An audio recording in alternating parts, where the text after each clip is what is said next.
agréable que le département EPDD vous accueille aujourd'hui ici à Helcom Birane pour célébrer les journées de la géomatique.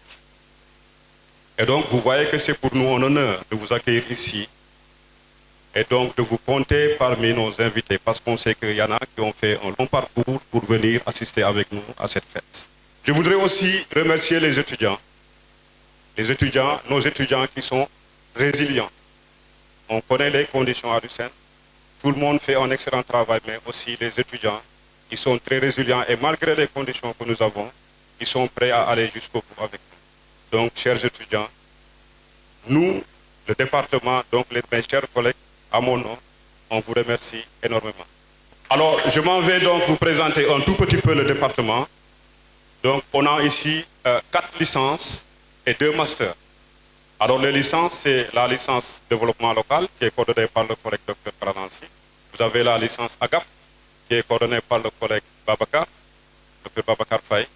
La licence géomatique climatologie, qui est coordonnée par le collègue Dr Labali Touré. Et la licence environnement et développement durable, qui est coordonnée par moi-même. Ensuite, nous avons 2 masters que nous avons démarré cette année.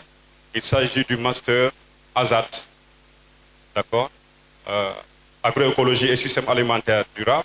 Nous avons aussi le master géomatique également qui a démarré cette année. Donc vous voyez que nous sommes en train quand même d'aller vers ce qu'on appelle vers notre vitesse de croisière pour satisfaire les étudiants, mais aussi pour faire rayonner Lucerne dans sa globalité.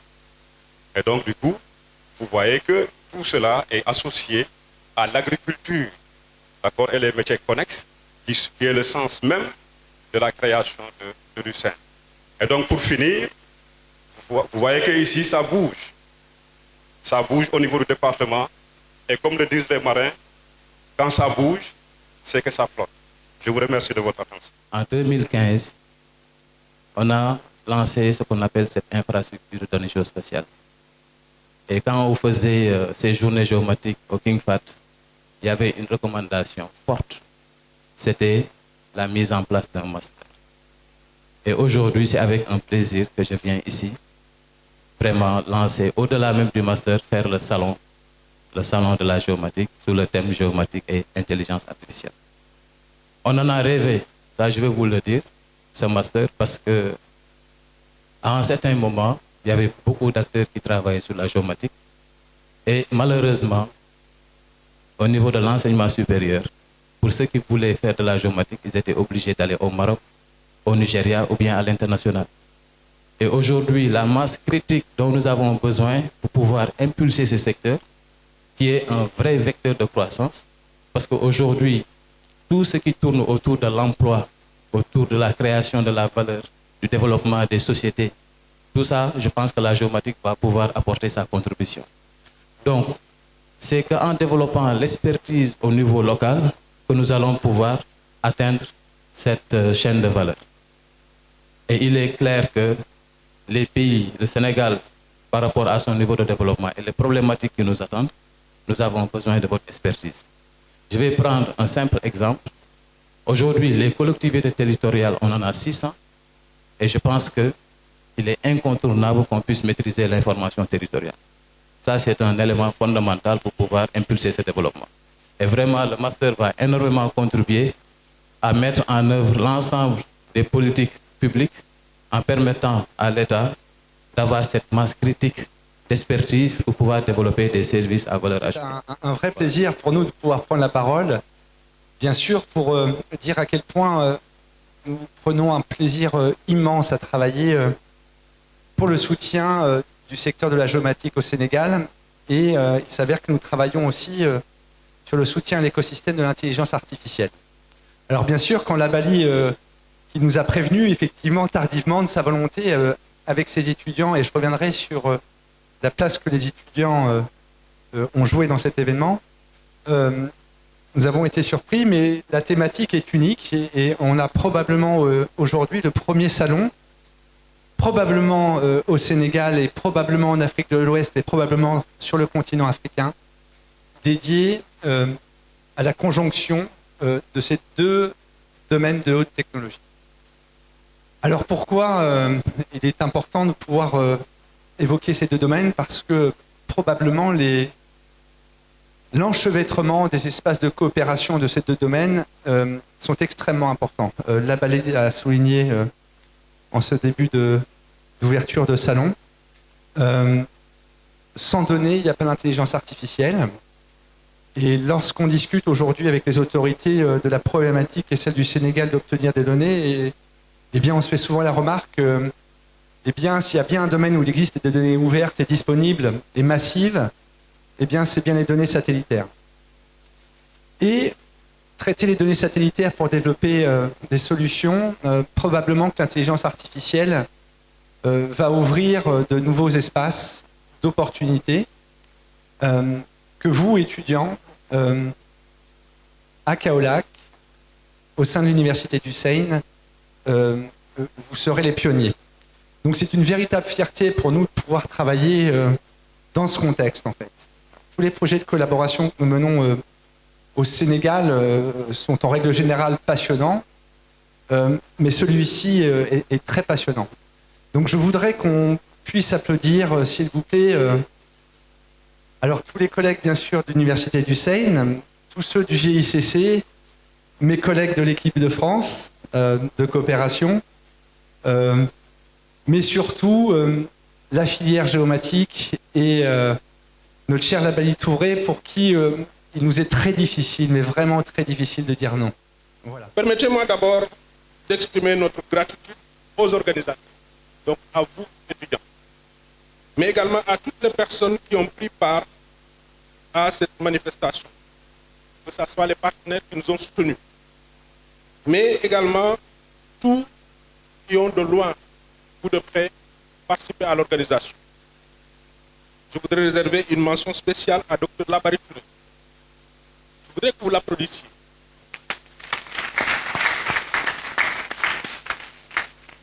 Labali est l'homme des premiers. Pourquoi je le dis?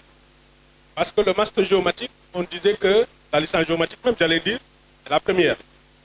Parce qu'effectivement, ça ne s'appelait pas licence géomatique. À l'époque, ça s'appelait donc TC, télédétection et climatologie. Mais il a eu ce flair de se dire qu'il faudrait quand même qu'on innove. Et l'avenir, c'est dans la géomatique. La télédétection, c'est bien, mais on peut l'inclure là. Donc je crois qu'il a bien vu. En plus de cela aussi, le master géomatique, qui a été en premier. Et là, le salon, la géomatique et l'intelligence artificielle, qui est encore une première. Donc merci beaucoup, Labali, pour ce dynamisme. Et ce dynamisme également que vous inculquez aux étudiants. Dernièrement, on a organisé un climaton et c'est des étudiants du master géomatique qui ont été parmi les lauréats. Donc vraiment félicitations pour tout ce travail qui est bien fait et que vous faites avec beaucoup d'abnégation. Je remercie également tous ceux qui sont là, présents. Je ne pourrai pas tous les citer, mais sachez que nous vous portons dans notre cœur. Parce que votre présence témoigne l'importance que vous accordez à notre institution, qui est une jeune institution, mais également très dynamique.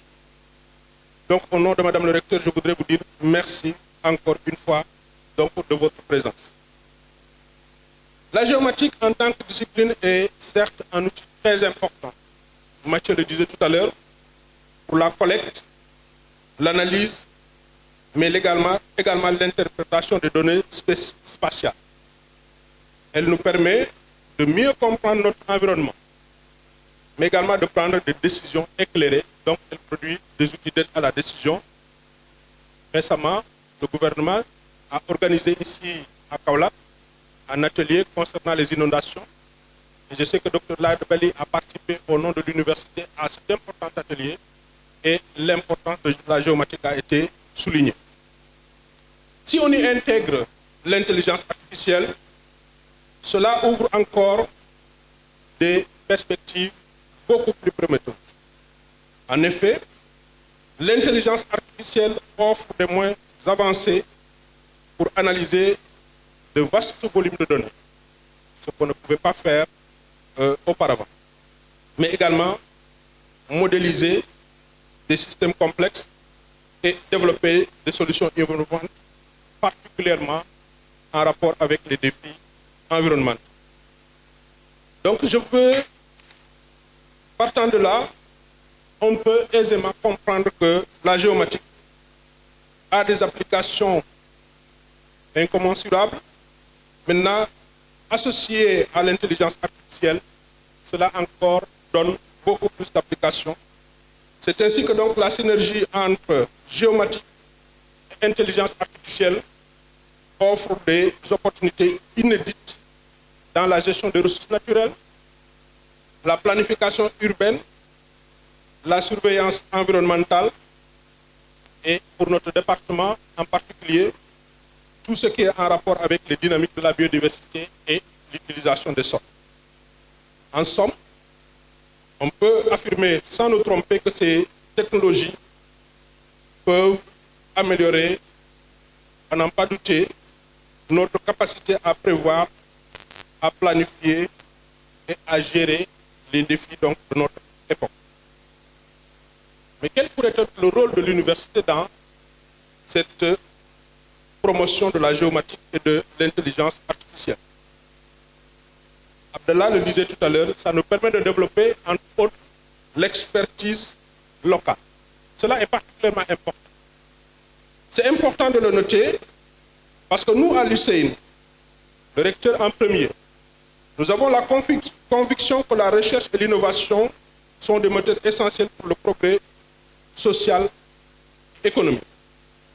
Et notre université, bien que débutante, est à la pointe quand même de ces innovations. Je veux citer la dernière fois quand le ministre est passé, on lui a montré ce qu'on était en train de faire, malgré nos maigres moyens, notamment en tout ce qui concerne la géomatique. Mais également, à Sing Sing, on lui a montré également les réalisations des étudiants en rapport avec l'agriculture intelligente, pour dire que le ministre était même émerveillé par rapport à ce qu'il a vu lors de cette visite.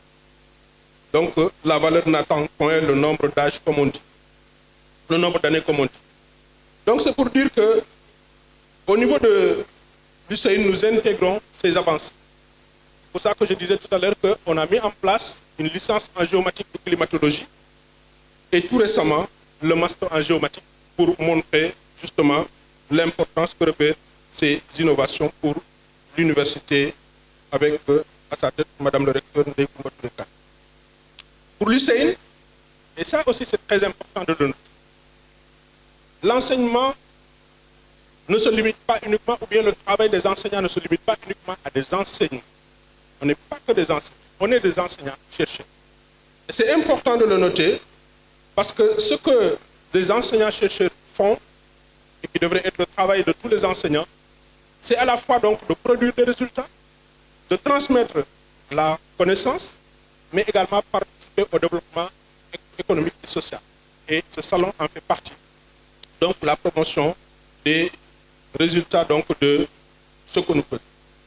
Nous encourageons donc, vous, les étudiants, nous vous encourageons à explorer des domaines et à collaborer avec des experts, mais également à contribuer au développement de solutions pratiques durables. On sera très attentif aux résultats qui seront issus donc, des Mapatons. Je sais que vous avez été formés à bonne école, parce que je sais que la Bali a l'habitude d'organiser ou de participer à ce type d'atelier. Donc c'est pour ça qu'on n'a aucun doute que les résultats seront donc à la hauteur. Donc le qui suit, je pense que là-bas il a très bien fait. Donc BAMTOO, l'objectif de BAMTOO, c'est de mettre en place l'infrastructure nécessaire pour que des jeunes comme vous puissent être les experts dont le Sénégal a besoin, dont l'Afrique a besoin. Moi je suis persuadé d'une chose, que l'avenir de l'IA c'est en Afrique. Je répète bien, l'avenir de l'IA c'est en Afrique. À chaque fois que j'ai l'occasion de le dire, je le dis. Et sans doute, certains me prennent pour un fou.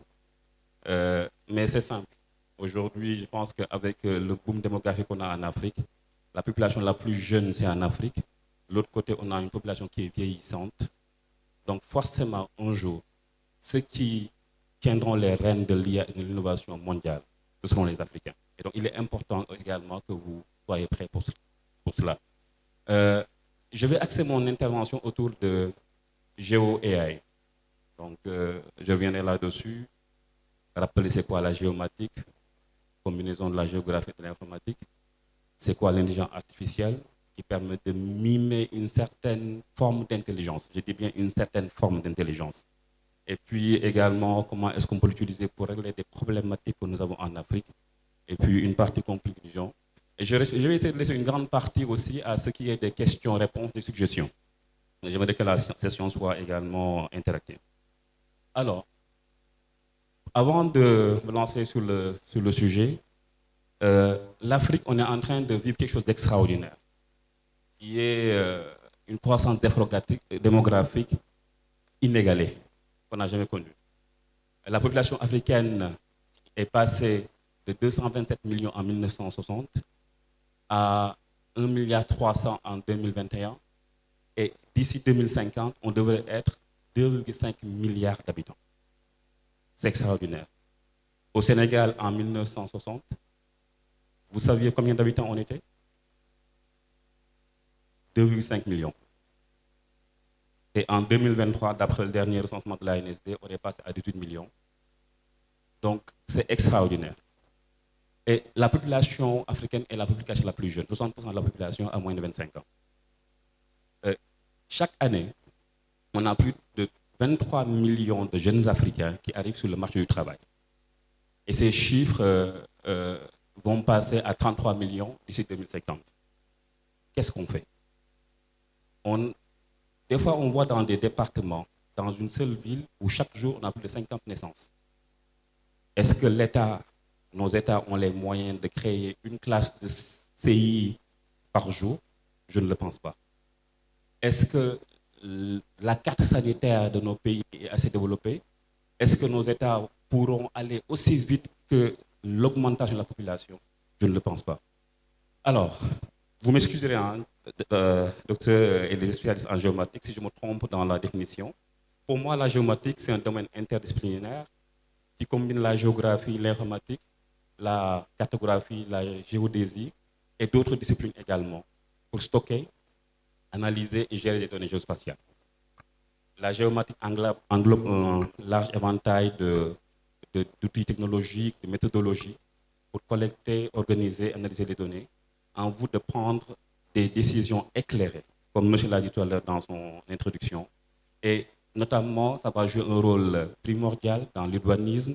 Lorsqu'on voit au Sénégal l'explosion en termes d'urbanisation, on voit l'intérêt que ça peut être pour nous, la gestion des ressources naturelles. De plus en plus, on a une raréfaction des ressources naturelles au niveau mondial, la planification des territoires, l'agriculture.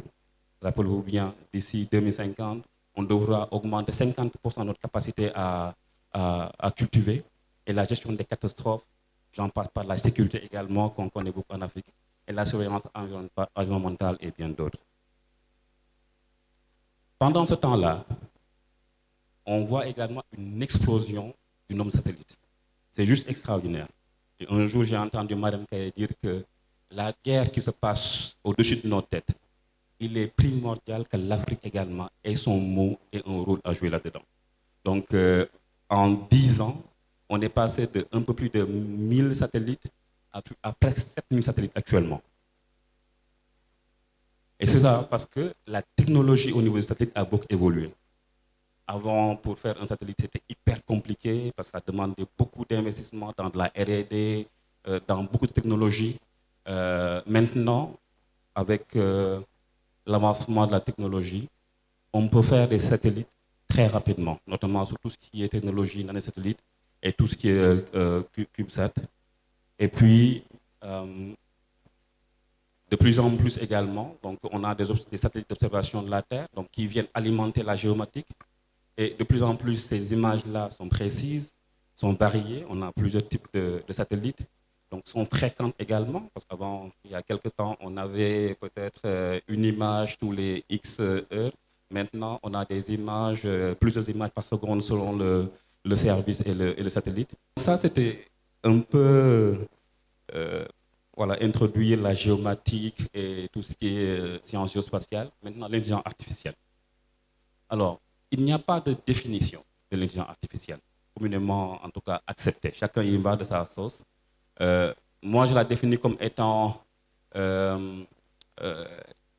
une science qui consiste à mettre en œuvre un certain nombre de techniques visant à permettre aux machines de réfléchir comme l'humain. Parce que pendant longtemps, il y a certaines choses que les machines ne pouvaient pas faire. Et aujourd'hui, avec l'intelligence artificielle, on peut aller beaucoup plus loin en termes de traitement et surtout de quantité de données qu'on peut traiter. Et c'est ça qui vient changer la donne dans le domaine de la géomatique avec l'intelligence artificielle. Donc c'est une révolution qu'on est en train de vivre. On a connu d'autres révolutions, la première sur la révolution mécanique, la deuxième sur tout ce qui est énergie, électricité, la troisième de l'informatique. Et toutes ces révolutions, ce sont des révolutions où l'Afrique était passive. On les a vécues. Et là, on est en train de vivre une révolution qu'on est en train de vivre actuellement. Et à chaque fois que les gens me disent, mais Mohamed, créer une entreprise dans l'intelligence artificielle en Afrique, mais est-ce que ça va? Je lui dis, mais en fait, pour moi, on ne peut pas vivre à pareille époque, mourir et c'est fini. Il faudrait qu'on laisse un legs aux générations futures. Et donc, cette révolution-là, il est primordial qu'on joue avec les moyens qu'on a. C'est vrai qu'on n'a pas les mêmes moyens que les pays développés, mais essayons. Et donc, du coup, pour moi, c'est ce qui est important. Ce qu'on va dire, l'intelligence artificielle, c'est toute technique logicielle permettant d'imiter l'intelligence. Et dedans, on a des sous-domaines, notamment le machine learning ou l'apprentissage automatisé, qui sont des logiciels qui utilisent les mathématiques et les statistiques pour exploiter les données. Donc, grâce à ça, on peut aller faire la prédiction. Par exemple, regarder comment l'environnement évolue à travers l'historique et dire que dans 10 ans, voici ce qui va se passer. Dans 10 ans, on aura moins de sources d'eau, par exemple, dans telle zone, pour que l'État puisse commencer à faire les aménagements nécessaires pour que la population continue à faire de l'agriculture. Et dans le machine learning également, donc on a maintenant une science qui vient vraiment catapulter ce qu'on pouvait faire jusqu'à présent, qui est le deep learning. Donc, on utilise un peu les réseaux de neurones comme on a dans le cerveau, pour pouvoir faire des couches de calcul mathématiques qui permettent de faire des calculs très rapidement et de manière très compliquée. Avant le deep learning, lorsqu'on faisait par exemple on travaille beaucoup dans tout ce qui est comment intégrer les langues locales dans nos applications avec le Natural Language Processing. Parce que lorsqu'on a une population qui, plus de 50%, ne sait ni lire ni écrire en français, il faut qu'on trouve des solutions. Et donc, on a été les premiers à travailler là-dessus pour permettre à n'importe qui de prendre une application et en Wolof, de pouvoir interagir avec l'application. La GeoAI, c'est quoi? C'est une combinaison de tout ce qui est traitement d'images, d'informations géospatiales et de l'intelligence artificielle. Et donc, GeoAI fusionne l'IA avec les données géospatiales, la science et la technologie pour accélérer les flux de travail, découvrir des informations précieuses et résoudre les problèmes, des problèmes spatiaux. Et donc, ça transforme forcément l'aménagement du territoire. Donc, aujourd'hui, avant d'aller venir construire des ponts ou des buildings, on peut faire des simulations et voir l'impact que ça peut avoir dans l'environnement ou d'autres mesures scientifiques qu'on peut faire sans forcément attendre d'avoir l'ouvrage pour nous rendre compte que finalement l'étude était mal faite.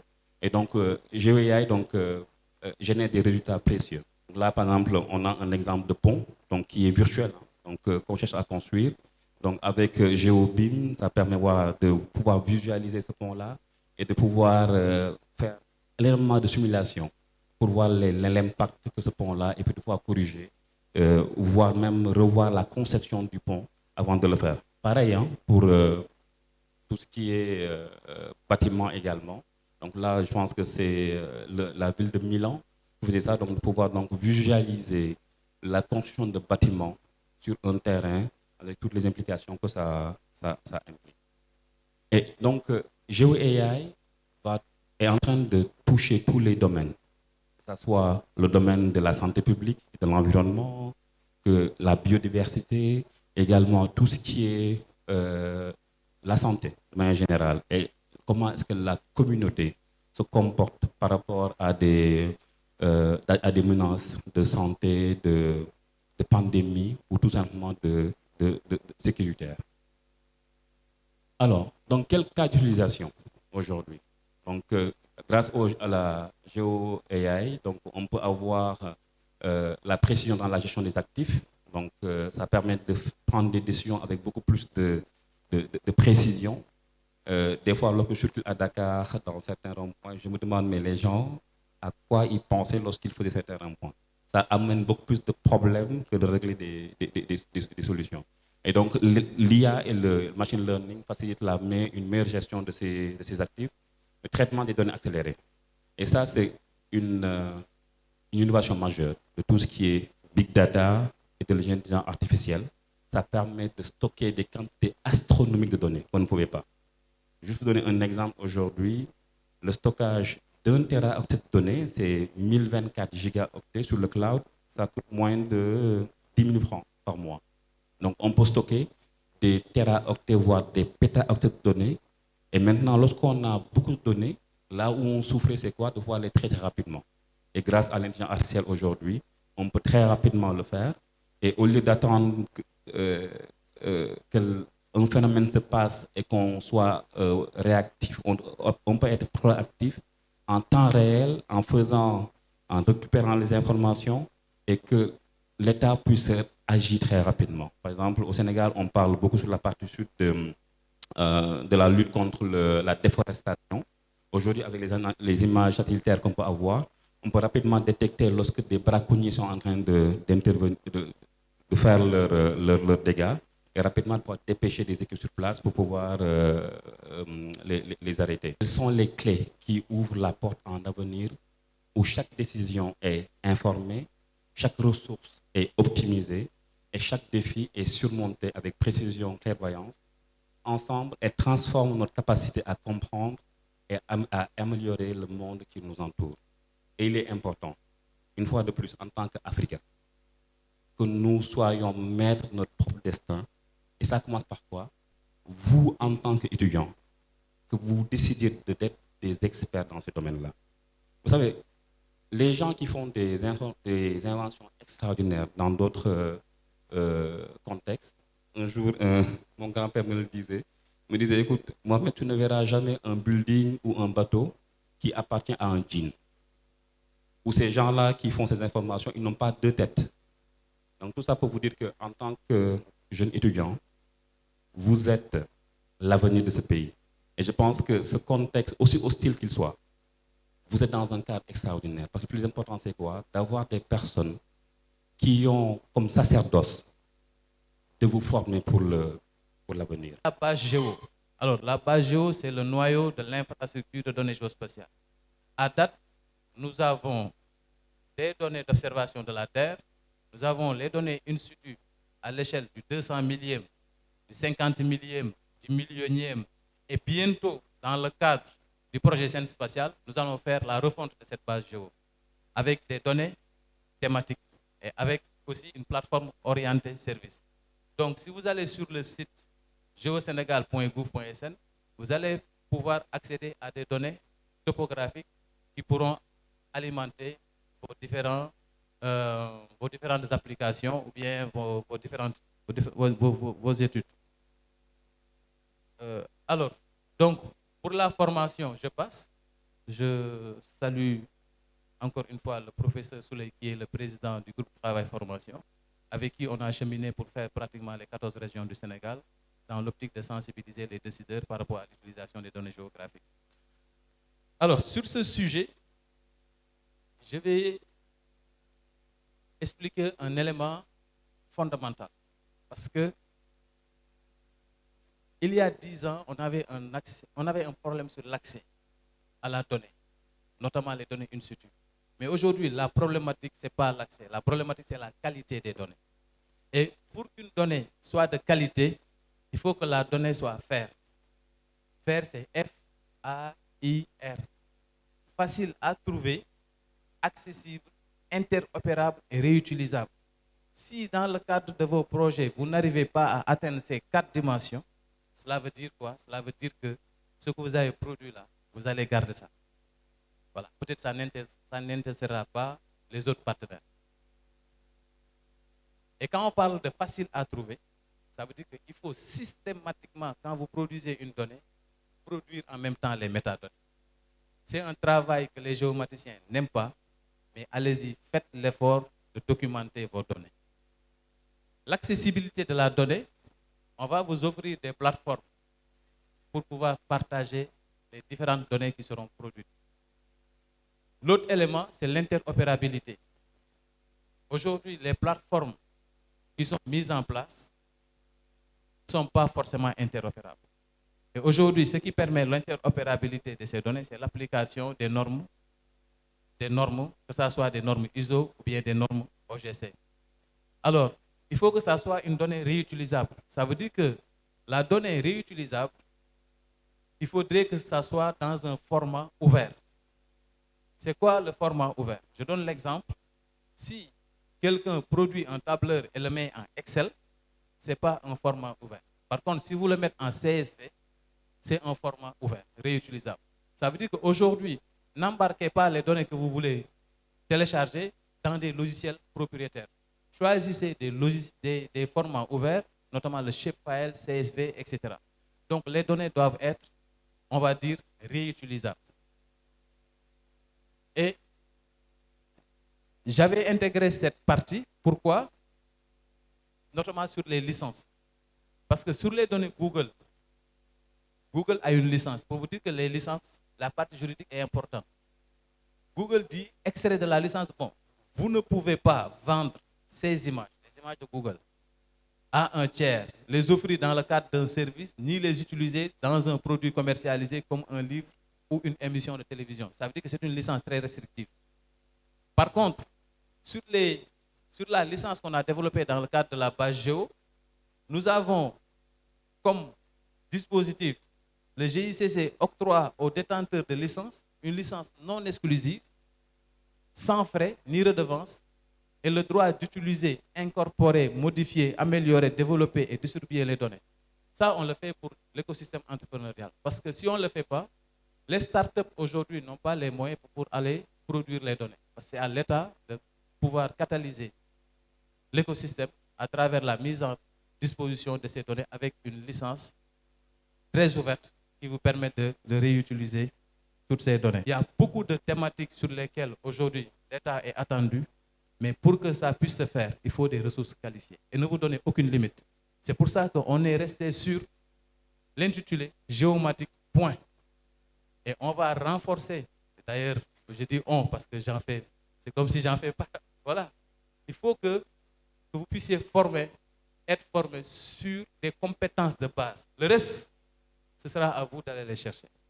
Et ne vous fixez aucune limite. C'est important de sentir en équipe quand la force qu'on a. On n'a pas beaucoup d'argent, on n'a pas beaucoup de moyens, mais on a beaucoup d'ambition. Je pense que aussi c'est le moment ici pour moi de représenter, de remercier les partenaires, sans qui ce salon également n'aurait pas lieu. Je remercie en premier l'ambassade de France. Mathieu, merci beaucoup pour le soutien, mais également d'avoir cru en ce que nous faisons depuis des années. Je pense que depuis qu'on se connaît, tout ce que je fais, tu es parmi les premiers qui nous soutiennent. Et l'ambassade de France est derrière ce qu'on fait dans ce domaine. Donc, je remercie pour ça. Je remercie également Scène Spatiale, à travers Abdallah et toute l'équipe, Fanta, Penda, Khadija, Michel, Mathieu, Abdallah et toute l'équipe. Abdallah, comme je dis, qui est mon compagnon depuis de 15 ans, avec qui j'ai fait beaucoup d'aventures dans le Sénégal pour la donnée, pour la géométrie. Je remercie également Bamtou, Mohamed, qui est aussi un ami de qualité pour moi. À chaque fois que je fais une chose, il fait tout pour se déplacer. Je sais que tu as un agenda hyper chargé. Mais merci d'être là à chaque fois que vous faites. Je remercie, merci aussi à Procasef. Il y a Ousseynou qui est dans la salle, Ousseynou Niang de Procasef, qui est un des grands projets sur le foncier au Sénégal. Ousseynou aussi, je te remercie au nom de l'UCN, et qui transmettra au coordinateur pour nos remerciements aussi pour le soutien que vous avez fait à cet événement. Merci également à l'ASES qui n'est pas là. Mais vous allez voir sur le logo, il y a 2 logos qu'on a mis. C'est le logo de 2 entreprises qui sont portées par 2 de nos étudiants. Ils ne sont pas forcément, ils sont venus à l'UCN avec leur entreprise déjà dans notre domaine. Et ils sont parmi les partenaires de ce salon aussi. Ils ont mis aussi des stands pour montrer également le savoir-faire, avant même qu'ils soient au master en géomatique, ils ont déjà dans le pays de master déjà fait. Donc c'est pour EPIS et avec l'entreprise de Parfait aussi qui sont partenaires de ce salon-là, qui ont aussi contribué de leur temps, mais aussi de leurs moyens à ce salon-là. C'est aussi le moment de leur dire merci. Donc merci beaucoup à tous et tous les services départementaux, régionaux qui sont là aussi, on vous dit merci d'être là. À tous les collègues de l'UCN, parts et pairs confondus, grand merci. Et à tous les amis invités qui sont là pour également, merci d'être là.